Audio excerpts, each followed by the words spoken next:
So usually when we talk about a medical diagnosis, there's this strict expectation of precision, right? Like you break your arm, the X-ray reveals this jagged white line cutting across the radius, and the doctor just points to the film and says, well, there it is. Yeah, exactly. It's visible. It's a completely binary reality. Right. The bone is broken or the bone is intact. And we crave that kind of immediate, visible categorization because it implies a fundamental order to the universe. Oh, for sure. Like we can identify a problem, isolate it, and, theoretically fix it. But the moment you step into the world of, say, complex neurodevelopment or systemic trauma, that whole X-ray machine just shatters. It really does. You find yourself staring at this diagnostic landscape that is just profoundly murky.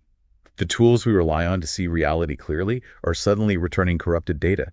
Or worse, they're showing us a reality that directly contradicts our assumed baseline. Right, which is a terrifying feeling. It is. And that exact sensation, the realization that the very lens you use to understand the world is actively distorting it. That is the entire foundation of our deep dive today. I am so excited for this one. Welcome, everyone. Today we are breaking open the intellectual framework of Michel Foucault.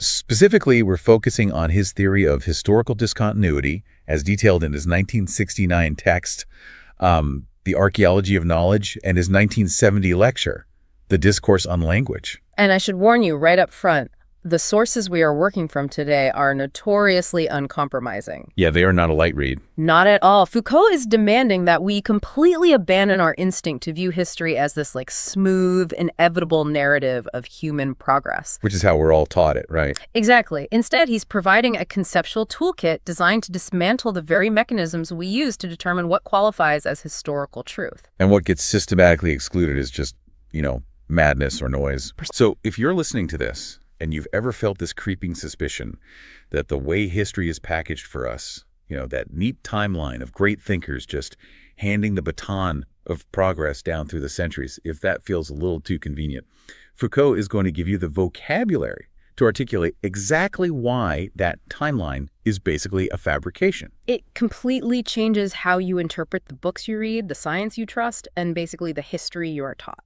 But okay, before we get into the heavy mechanics of his methodology, we have to set the stage. We need to look at the immediate environment that forced him to write this defense in the first place. Right, because France in the late 1960s was an absolute intellectual war zone. Yes, it was a deeply fractured landscape. To really understand Foucault's intervention here, you have to look at the sheer dominance of structuralism at the time. Okay, let's unpack this. Who are we talking about? So you have thinkers like Claude Lévi-Strauss in anthropology, Jacques Lacan in psychoanalysis, Roland Barthes in semiology, and they were systematically tearing down the traditional humanist view of the world. And by humanist view, you mean? I mean the assumption that Western philosophy operated on for centuries. The idea that the conscious, free, sovereign human individual is the undisputed center of the universe. Right. The human as the primary driver of history. Exactly. The structuralists counter that, the conscious individual is basically an illusion. Wait, an illusion? Yeah, they argue we are all just these tiny nodes trapped within massive, anonymous, underlying structures. Linguistic and cultural structures. Linguistic, cultural, psychological, and these structures dictate our behavior without us even realizing it. Okay, so where does Foucault fit into this? Because he wasn't really a structuralist, right? He wasn't, but he found himself reluctantly grouped with them anyway, especially after he published The Order of Things in 1966. Oh, man. That book caused a firestorm. It did. Because in that book, he made a notoriously incendiary claim. He announced the, quote, death of man. Which, requires immediate clarification for anyone who hasn't read it, because he wasn't predicting some sort of biological apocalypse. No, far from it. He was arguing that man, as a distinct object of scientific and philosophical study, was an incredibly recent epistemological invention. Like the idea of a unified human nature that we can just study objectively. Yes, he viewed this concept of man as just a temporary blip in the history of knowledge. He famously compared it to a face drawn in the sand at the edge of the sea, just about to be washed away. It's such a poetic, haunting image. But that claim turned him into an intellectual celebrity practically overnight. It did, but it also painted a massive target on his back. The pushback we see in the sources is intense. Oh, absolutely. Jean-Paul Sartre went after him. And Sartre was the absolute titan of Marxist humanism in France at the time. He launched this blistering attack, calling Foucault's work the last barricade the bourgeoisie can still erect against Marx. Wow. Those are fighting words. But Sartre's fury makes total sense when you consider his framework, right? Totally. For Sartre, history is propelled by class struggle, by human agency.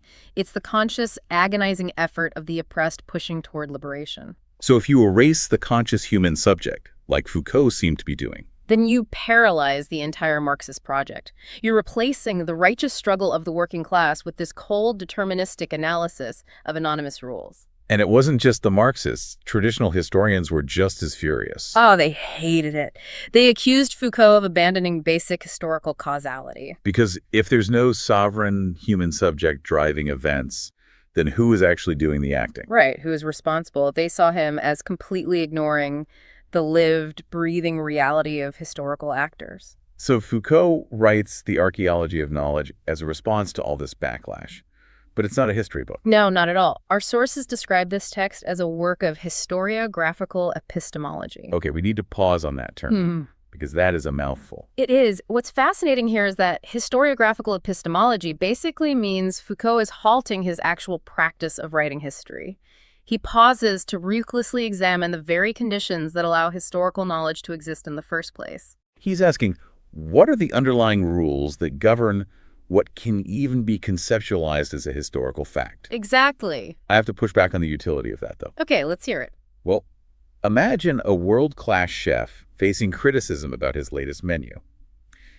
Instead of returning to the kitchen to just, cook a better meal, he stops cooking entirely and spends 3 years writing a dense, impenetrable textbook on the molecular physics of heat transfer and the evolutionary biology of the human tongue. That's a great analogy.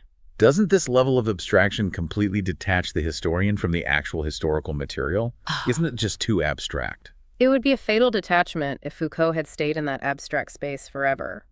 And to be fair, he himself later conceded that the archaeology of knowledge suffered from a certain formalist rigidity. He kind of boxed himself in. A little bit. However, the sources emphasize that this conceptual clearing was a mandatory pause. Foucault could not proceed to his later revolutionary analyses of power and institutions without first totally dismantling the old methodologies. He had to raise the foundation. Yes. He had to raise the conceptual foundation of traditional history before he could build a new framework for analyzing how society actually functions. Okay, so if he's raising the foundation, we need to understand exactly what he is destroying. We are looking at the myth of continuous history. The historiographical backdrop here is super fascinating. Traditional history largely driven by the heavily influential Annales school in France. That's figures like Marc Bloch and Fernand Braudel, right? Yeah, exactly. They were attempting to become more scientific by shifting their focus away from individual events. They were completely exhausted by the old history of kings, treaties, and battles. The great men of history approach. Right. Instead, they embraced the longue durée. A long duration. They started looking at massive, slow-moving phenomena. Yeah, things like demographic shifts over centuries or subtle changes in agricultural yields. Long-term climate patterns. Braudel's famous work on the Mediterranean didn't focus on the political maneuvering of Philip II. It focused on the geography, the mountains, the sea, and the slow economic cycles that governed life over hundreds of years. They were seeking the great, silent, motionless bases beneath the frantic surface of human events. But simultaneously, the historians of science and ideas thinkers like Gaston Bachelard and Georges Canguilhem were observing something entirely contradictory in their fields. They argued that human knowledge and science do not develop in a slow, continuous line of incremental progress. Right. Bachelard introduces this massive concept of the epistemological break. Yes. A new scientific paradigm doesn't just, refine the old one. It violently severs ties with it. When Einstein introduces relativity, he doesn't just polish up Newtonian physics. No, he shatters the previous conceptual framework. It requires a completely new rationality to even understand it. And Foucault spots a massive, unaddressed contradiction here. He looks at traditional history with its new focus on slow economic cycles and the longue durée, and argues that it is still desperately clinging to the comfort of continuity. It is terrified of the epistemological breaks that the historians of science are finding. Exactly. Traditional historians still want history to be one smooth, intelligible, unbroken storyline. So Foucault attacks the specific linguistic tools historians use to force this continuity. He calls them ready-made syntheses. He singles out concepts like tradition, influence, development, and the spirit of an age. Let's interrogate influence for a second, because that is the bedrock of how we are all taught intellectual history.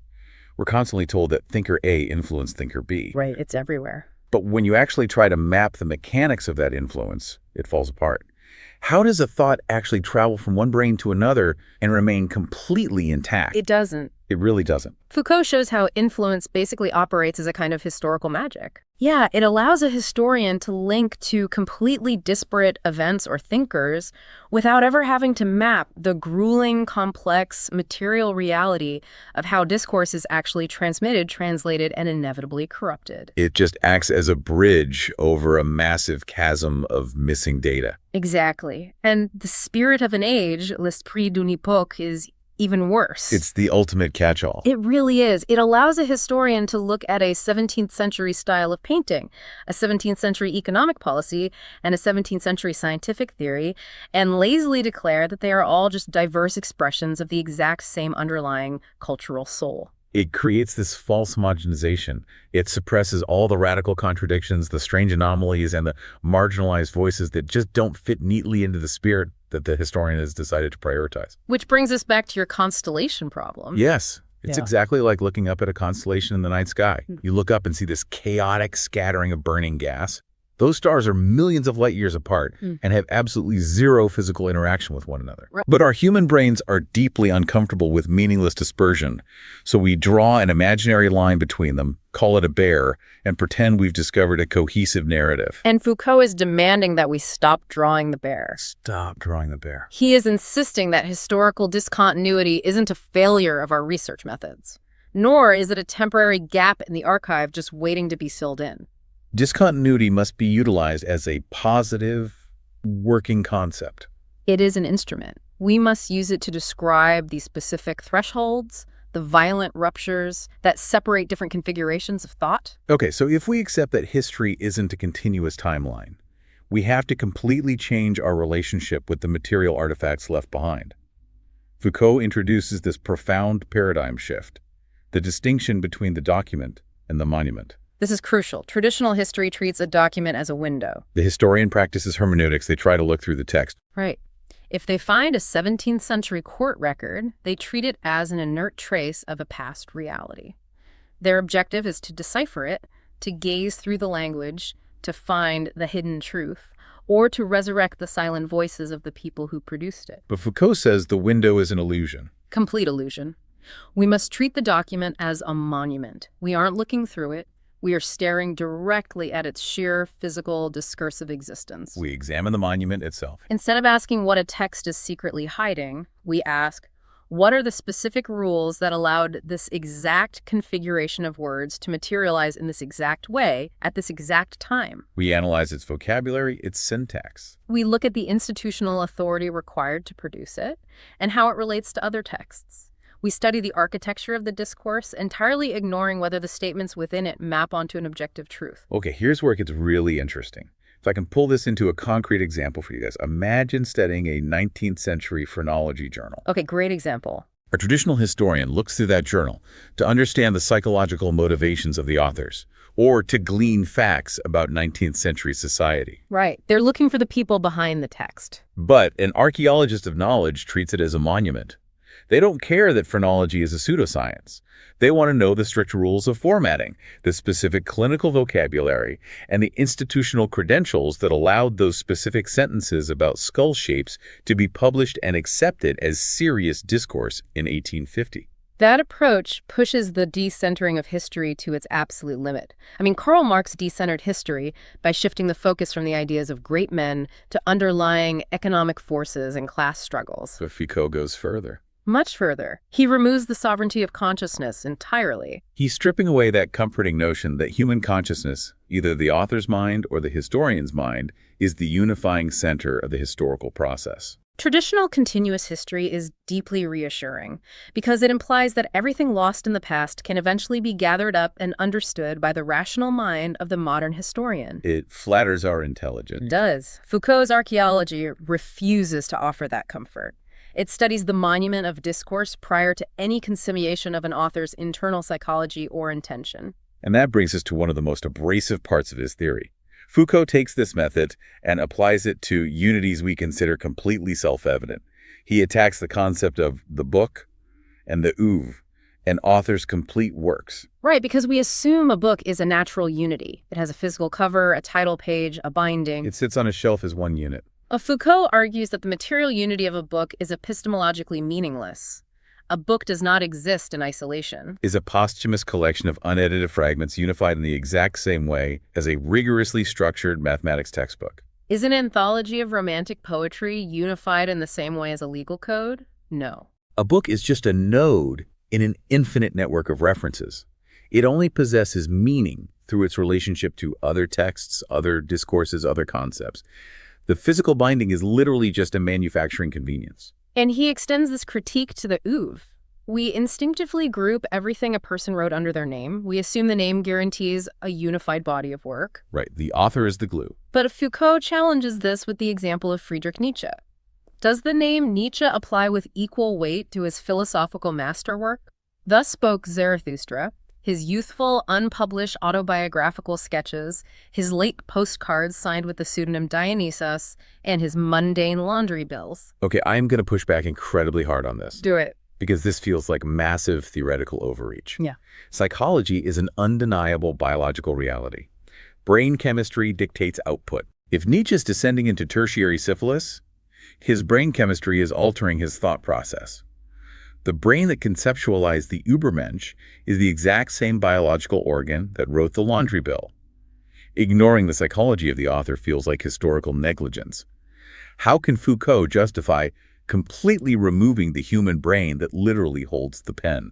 That's the classic objection, and it's a good one. But Foucault doesn't deny the existence of neurobiology or psychology. And what is he doing? What he denies is the epistemological validity of using psychology as the invisible glue to force wildly disparate texts into a unified historical narrative. I see. When you group a laundry bill and a philosophical treatise under the banner of Nietzsche's mind, you are no longer doing rigorous historical description, you are engaging in an interpretive fiction. You're just making up a story about his mental state. Exactly. You are reverse engineering a psychological state that you can never actually verify to smooth over the massive contradictions in the texts. Archaeology studies the rules that govern the formation of the statements themselves, completely independent of the neurological state of the hand that wrote them. The oeuvre is just a retrospective construction. Okay, wow. So we have systematically demolished continuous history, the illusion of influence, the document as a window, and the false unities of the book and the author. We have completely cleared the ground. The ground is level. So how does Foucault define the actual practice of archaeology? He explicitly contrasts it with the traditional history of ideas. Okay. The history of ideas is fundamentally allegorical.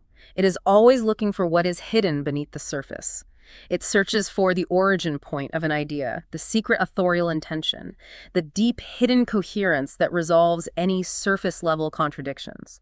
It's the analytical approach of trying to find the, hidden psychological trauma that caused an author to write a specific scene, or trying to prove that a 16th century text secretly anticipated 20th century physics. Exactly. Archaeology, conversely, treats discourse in the density of its own existence.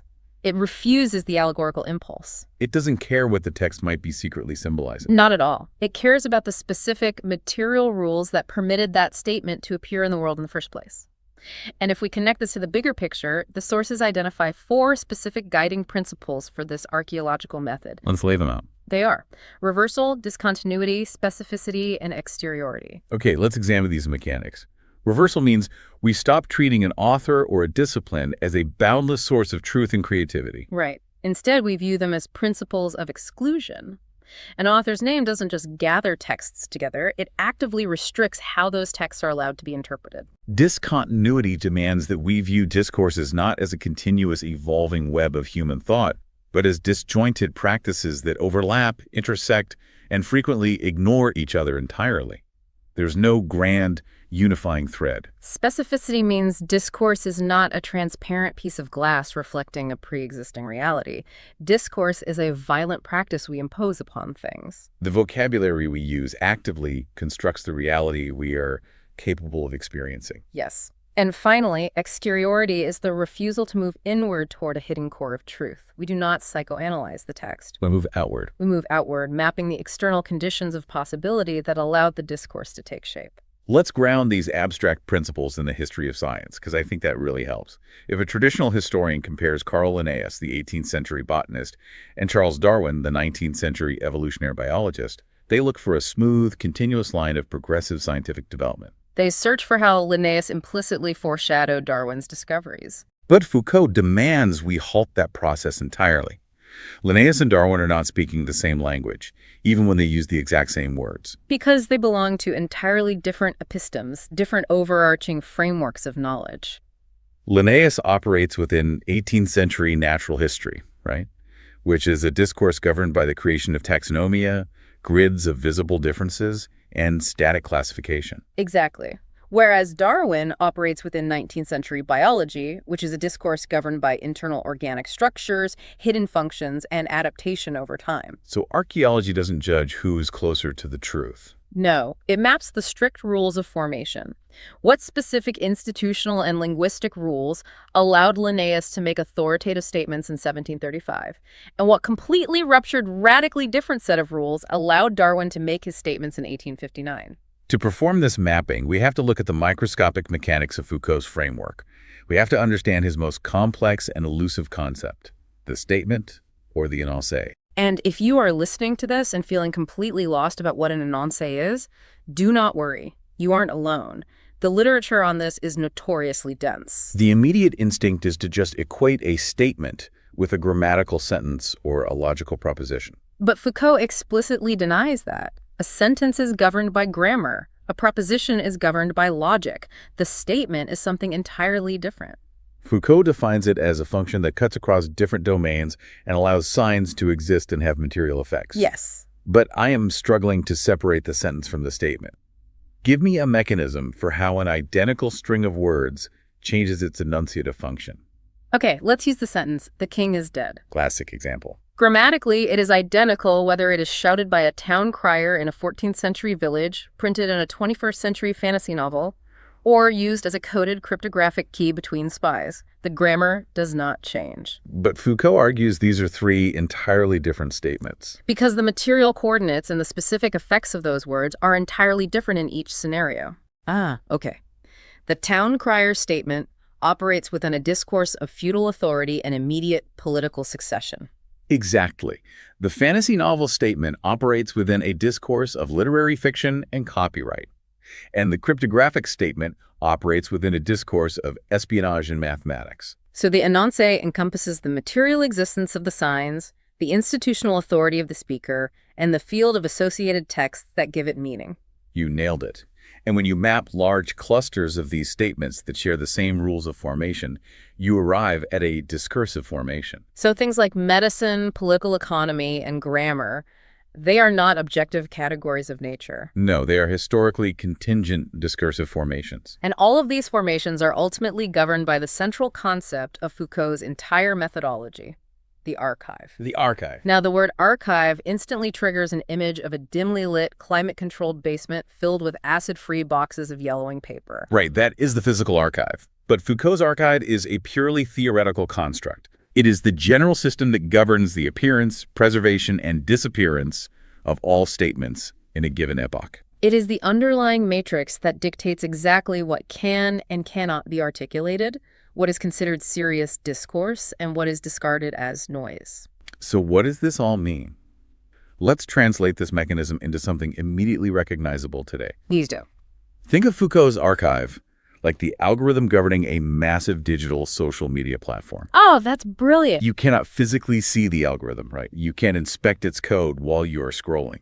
But that invisible architecture dictates the entire ontology of the platform. It determines exactly what types of posts, what statements will achieve visibility. Yes, what will go viral, what will be monetized, what will be shadow banned, and what will be permanently deleted for violating terms of service. You cannot describe the algorithm objectively from the inside because it is actively shaping your perception of reality as you use it. Foucault's archive is the algorithm of historical reality. That analogy just perfectly illustrates the mechanism of exclusion and visibility. And it brings us to a profound, self-reflexive limitation that Foucault readily admits. We cannot describe our own archive. We are hopelessly embedded within it. Our language, our logic, our criteria for truth, they're all generated by the archive we inhabit. We can only analyze the archives of the past because the discontinuity of time has separated us from them. We can reverse engineer the algorithm of the 18th century because we are no longer running on that specific software. Exactly. This means Foucault acknowledges that his own text, The Archaeology of Knowledge, is entirely contingent upon the specific, invisible rules of the 1960s French academic archive. Wow. It is a remarkable admission of epistemological humility. His theory basically guarantees its own eventual obsolescence. It really does. But Foucault didn't stop at merely describing the passive architecture of the archive. A year later, in his 1970 lecture, The Discourse on Language, he began to analyze the active, aggressive mechanism society uses to police and control statements. He identifies three major external procedures of exclusion. The first is prohibition. This is the most overt mechanism. Society simply decrees that you do not have the right to say everything. There are institutional taboos, heavily concentrated around sexuality and political power. Specific statements are explicitly blocked from entering the discourse. The second procedure is the division between reason and madness. And Foucault had already laid the groundwork for this in his monumental study, Madness and Civilization.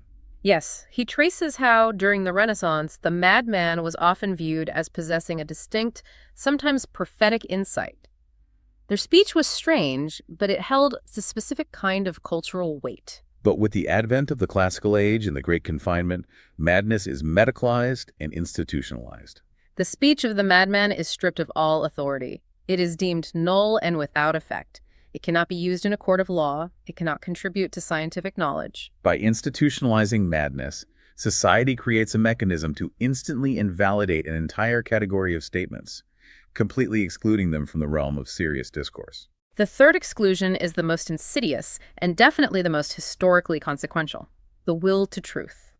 We need to be incredibly precise here, because Foucault is not talking about truth with a capital T. Right. He isn't talking about the speed of light or mathematical axioms. For Foucault, the will to truth is a historically specific, heavily policed, institutionally supported apparatus that dictates what counts as being in the true at any given historical moment. It is enforced through pedagogy, university instructions, publishing houses, and professional disciplines. Consider the shift in medical discourse from the 18th to the 19th century. In the 18th century, a doctor was in the true if they diagnosed a patient by observing surface symptoms, charting the duration of fevers, and analyzing the valence of humors and constitutions. But following the work of figures like Xavier Bichat in the 19th century, that entire framework violently ruptures. The new will to truth in medicine is organized around pathological anatomy. Dissecting corpses, mapping organic lesions, and utilizing the clinical gaze to look deep into the tissues. Now, the physical reality of the human body didn't suddenly transform in 1800. But the institutional rules governing how a doctor was permitted to make a true statement about the body changed completely. Right. If a doctor in 1850 attempted to publish a diagnosis based on the 18th century language of humoral constitutions, his findings wouldn't merely be debated as incorrect. They would be completely unrecognized by the discipline. He would be speaking outside the boundaries of the will to truth. His statements would be meaningless noise according to the new archive. This complex theoretical machinery Foucault built fundamentally altered the trajectory of the humanities. It provided the engine for the linguistic turn, giving scholars the permission to treat historical texts as material monuments containing their own intrinsic rules of construction, rather than fragile windows to the past. And the most potent example of this methodology applied to a political reality has to be Edward Said's 1978 masterpiece, Orientalism. Absolutely. Said didn't just summarize Foucault, he weaponized the concepts of the archive and the statement. Said analyzed massive archives of British and French colonial documents, literature, and academic studies, and he demonstrated that the Orient was not an objective geographic or cultural reality, just waiting to be discovered. It was a discursive formation constructed entirely by the West. By applying Foucault's tools, Said showed how the strict rules governing what Western scholars were allowed to say about the East, the specific vocabulary of exoticism, backwardness, and mystery, literally produced the concept of the Orient. The discourse created the reality, which then justified the political domination of the region. It is the ultimate archaeological analysis of how knowledge constructs power. However, Foucault's methodology was subjected to severe criticism from his contemporaries. Oh, definitely. Philosophers like Jacques Derrida and Jürgen Habermas, alongside empirical historians, exposed significant vulnerabilities in the framework. The most glaring issue was the definitional slipperiness of the statement. When historians tried to apply the concept of the énoncé in their own archival research, the boundaries dissolved. It became nearly impossible to rigorously define where one statement ended and another began. There was a lingering suspicion that the concept of a discursive formation was just a sophisticated circular justification for whatever arbitrary cluster of texts a historian had already decided they wanted to study. This raises an important question, though. Did archaeology actually fail? Because the fatal flaw of archaeology, the reason it ultimately collapsed under its own weight, was its deliberate, brutal refusal to address causality. Right. Archaeology can brilliantly map the exact architecture of an episteme. It can describe how the rules of formation changed from Linnaeus to Darwin or from fevers to lesions, but it completely refuses to explain why the rupture occurred. It brackets off all the economic crashes, the political revolutions, and the social upheavals that actually drive historical change. It's like mapping the exact algorithmic differences between two versions of a social media platform, but aggressively refusing to investigate the corporate boardroom decisions, the market pressures, or the user behavior that forced the engineers to rewrite the code in the first place. That's spot on, and Foucault was acutely aware of this limitation. Archaeology was entirely descriptive. It lacked an engine of change. This realization forced him to largely abandon the term archaeology. He realized he had to reintroduce causality, which led him to his next methodological evolution, genealogy. Which we see deployed in his most famous later works, like Discipline and Punish and The History of Sexuality. Genealogy maintains the deep suspicion of continuous history and the focus on discourse, but it explicitly marries that analysis to the mechanics of power, biopolitics, and institutional force. It doesn't just ask what the rules of the discourse are. It asks who has the power to enforce those rules and what material effects those rules inflict on human bodies. There is a profound irony in Foucault's intellectual trajectory, though. He spent years building this staggeringly complex, intricate machine to analyze the history of thought. He wrote an entire, incredibly dense book just to justify its mechanics and clear the intellectual ground of continuous history. And then almost immediately after turning the machine on, he realized it was fundamentally incomplete and walked away from it to forge a new tool. Yet the tools he left behind permanently changed the humanities.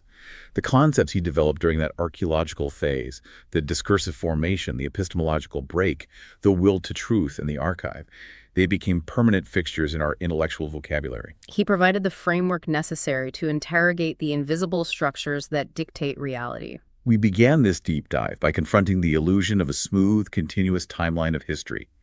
We dismantled the false, comforting unities of the author and the book. We learned to interrogate the document as a physical monument rather than looking through it for hidden truths. We mapped the invisible boundaries of the archive, and we examined how institutions enforce reality through the will to truth. It is a relentlessly demanding analytical framework, but it is an essential toolkit for recognizing how narratives of inevitability are constructed and utilized to maintain specific configurations of knowledge. You really can't look at the world the same way once you grasp these concepts. I want to leave you with a final thought that builds on Foucault's most humbling observation: the absolute impossibility of perceiving the archive that currently governs you. Oh, this is a fun thought experiment. If every historical era is trapped within an invisible algorithm that dictates what can be conceptualized as truth and what is discarded as nonsense, what are the unseen parameters governing your deepest beliefs right now? It's unsettling. Imagine historians a century from now treating our internet, our podcast ecosystems, and our cutting-edge science as historical monuments rather than objective truths. When they reverse engineer our 2026 archive, what bizarre unspoken rules and massive blind spots will they discover that we are currently completely oblivious to? We operate under the assumption that our diagnostic X-rays are finally perfectly clear, but those future historians will only study the strange biases of the machine we use to take the picture. Thank you for joining us on this custom-tailored deep dive into Michel Foucault. Keep interrogating the structures around you, study the monuments, and we will catch you on the next one.